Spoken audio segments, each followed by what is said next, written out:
India നരകക്കുഴിയെന്ന US president Donald ട്രംപിന്റെ പരാമർശം അനുചിതമെന്ന് India. പരാമർശം തികച്ചും മോശമെന്ന് വിദേശകാര്യ മന്ത്രാലയം. ഇന്ത്യ US ബന്ധത്തിന്റെ യാഥാർത്ഥ്യത്തെ പരാമർശം പ്രതിഫലിപ്പിക്കുന്നില്ലെന്നും കേന്ദ്ര വിദേശകാര്യ വക്താവ് രൺധീർ ജയ്സ്വാൾ പറഞ്ഞു. വിവരങ്ങളുമായി അച്യുതനാണ് ഡൽഹിയിൽ നിന്ന് ചേരുന്നത്. അച്യുതൻ, എന്തൊക്കെയാണ് കൂടുതൽ വിവരങ്ങൾ?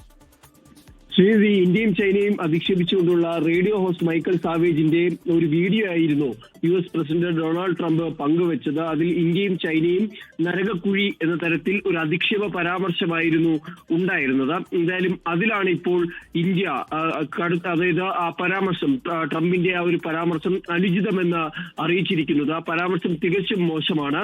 ഇന്ത്യ US ബന്ധത്തിന്റെ യാഥാർത്ഥ്യത്തെ അവ പ്രതിഫലിപ്പിക്കുന്നില്ലെന്നും കേന്ദ്ര വിദേശകാര്യ വക്താവ് രൺധീർ ജയ്സ്വാൾ പറയുകയുണ്ടായി. പക്ഷേ ഇന്ന് ഉച്ചയ്ക്ക് വിദേശകാര്യ മന്ത്രാലയം നടത്തിയ വാർത്താ സമ്മേളനത്തിൽ വിദേശകാര്യ വക്താവ് രൺധീർ ജയ്സ്വാൾ ഈ ചോദ്യങ്ങളോട് 2 വരിയിലായിരുന്നു മറുപടി നൽകിയിരുന്നത്. അതായത് ഈ വിഷയം ശ്രദ്ധയിൽപ്പെട്ടിട്ടുണ്ട്, റിപ്പോർട്ടുകൾ കണ്ടു, പക്ഷേ അത് അവിടെ വിടുന്നു എന്ന തരത്തിലായിരുന്നു പ്രതികരിച്ചത്. അതിനുശേഷം പ്രതിപക്ഷ പാർട്ടികൾ കേന്ദ്ര സർക്കാരിനെതിരെ രംഗത്ത് വരുന്ന ഒരു സാഹചര്യം ഉണ്ടായിരുന്നു. എന്തുകൊണ്ടാണ് അമേരിക്ക ഇങ്ങനെ ഭയക്കുന്നത് എന്ന തരത്തിൽ ചോദ്യങ്ങൾ മുന്നോട്ട് വന്നു. എന്തായാലും അതിന് പിന്നാലെയാണ് കൂടുതൽ വിശദീകരിച്ചുകൊണ്ടുള്ള ഒരു പ്രസ്താവന വിദേശകാര്യ മന്ത്രാലയത്തിന്റെ ഭാഗത്തു നിന്നുണ്ടായിരിക്കുന്നത്.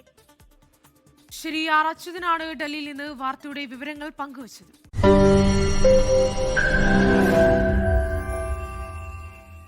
ലോകത്തെവിടെയായാലും ഏത് സമയത്തും 24 വാർത്തകളും ഓഗ്മെന്റഡ് റിയാലിറ്റി പാക്കേജുകളും എക്സ്പ്ലെയിനറുകളും വിശദമായി കാണാൻ ഞങ്ങളുടെ YouTube ചാനൽ നിങ്ങൾക്ക് സബ്സ്ക്രൈബ് ചെയ്യാം.